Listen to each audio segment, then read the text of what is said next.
Hi everyone. So I'm here in the office today looking at the DTEN Bar. This is one of DTEN's newer products. It's an all-in-one unit designed for smaller meeting rooms. It has a codec built in, so I can register this to Microsoft Teams Rooms mode, or I can put it on Zoom Room mode. For today's demo, I'm going to be using Microsoft Teams. You can see I've got the camera here at the front. So this is it's a single lens camera, but it's a 4K camera, 8 megapixel, and what this device does, which I'm not sure there's anyone else on the market doing at the moment, which is slightly unique, is so we're all used to hanging these camera bars from different manufacturers above screens or underneath screens, having them this way. What you can do with this unit is you can actually flip that over and mount it vertically, and the camera will physically rotate and readjust itself, and you'll still get your standard 16:9 image. So what that means is when you have the unit horizontally, you get a 95-degree field of view. When you hang this vertically, you actually get a 105-degree field of view. And that means you can mount the system in between your two screens, and your camera is just closer to the center of your screens, which means you're going to get something that looks a little bit more like eye contact than when you hang things above or below. But like I say, you can certainly hang it in the usual way, above or below the camera. From a microphone perspective, this system has a 12-element mic array built through the system, and we've got stereo speakers on either side. It's got echo cancellation and all that usual good stuff built into it. And you can kind of see, if I were to peel the covers off here, then you've got the various mics and speakers inside the unit. Just pop that back on. And then what I'll do is we'll just flip the unit over and we'll have a look at some of the connections on the back here. So you can see I've got, if I go from one side down to the other, we've got the power unit for plugging that device in, and then I've got my USB-C connection. What's interesting about the USB-C connection on this device is if you have your system in BYOD mode, I can use a single connection to take over the peripherals for the device, but then that will also provide my content share to the device, and it will also provide charge back to my laptop so that I don't run the risk of running out of power, which is good. I've then got a separate HDMI ingest for local presentation if I want to use that instead. I've got two HDMI outputs. I can support dual output on this system. And then over here I've got some extra connections. So you can see I've got a USB dongle plugged in here. That's for the remote control that comes with the device that we'll go over shortly. And then over here I've got two connections which are for the View Pro cameras. So you can actually, you could have this camera but also pair it up with a View Pro camera on the either side of your screen, plug those into the device, and you could have the whole thing work together as one big unit. And then we've also got a network connection. I can have this unit run on Wi-Fi if I wanted to, or I can plug in to my wired network. So, at very high level, that's the DTEN Bar. What I'm going to do now is I'm going to hook that unit, I'm going to hook the unit up in one of our meeting rooms, and we'll give it a test, see what that looks and sounds like. So I'm here in one of our meeting rooms now. I've got the DTEN Bar set up just at the end of the table. I'm set maybe 2 meters away from this device, so unit should be more than capable of handling a space of this size. This is a notoriously terrible sounding room. It's got a big arched ceiling up above me, and it's really reverberant.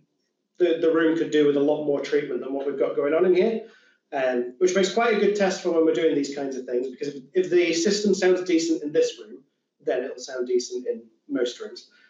So, like I said, I've got the device at the end of the table, and at the moment you can see I've got the group framing enabled, so that's framed me nicely. I'll move around in a moment.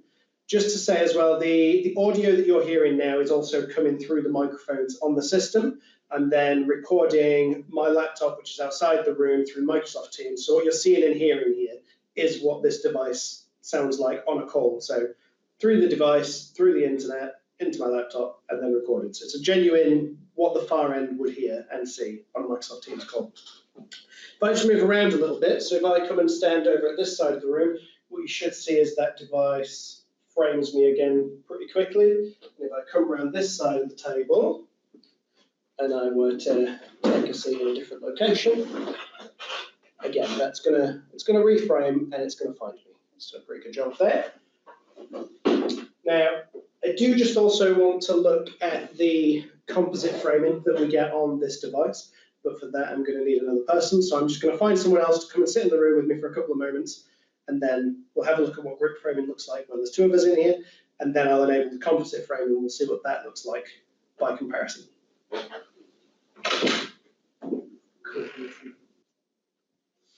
Excellent, so I've got my colleague Ben here in the room with me now, and at the moment I've still got that group framing enabled. So again, if I were to start moving around, if other people came in the room, space would automatically reframe.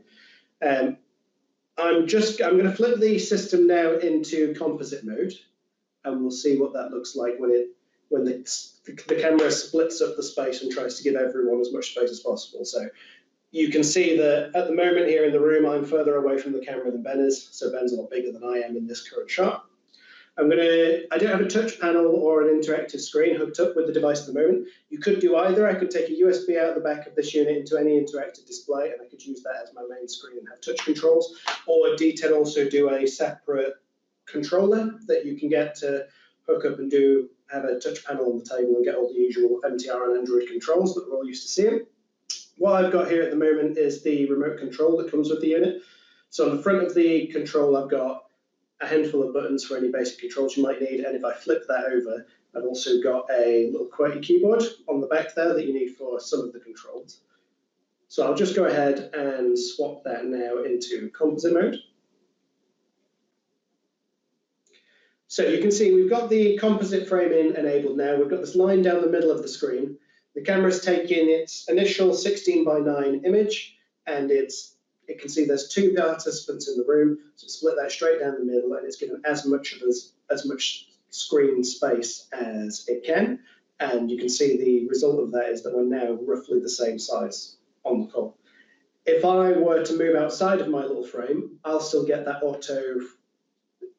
I'll get my reframe as I move around, but if Ben stays where he is, it'll only be the one, even though there's only the one camera there, it'll only be the one frame that moves. So if I just move over 1 seat into this location, then what we should see is that second frame will just nip across any second now. There we go, and it'll find me in this position.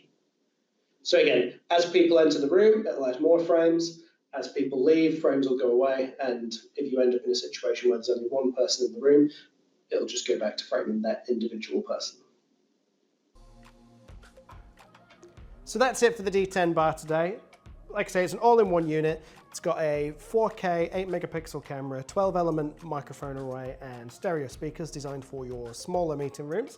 It can be used for Microsoft Teams rooms, it can be used for Zoom rooms, it can be used in BYOD mode. If you're interested in this device or any of the other DTEN products, feel free to reach out at info@istmsolutions.com, and we'll be happy to get in touch and see what we can do.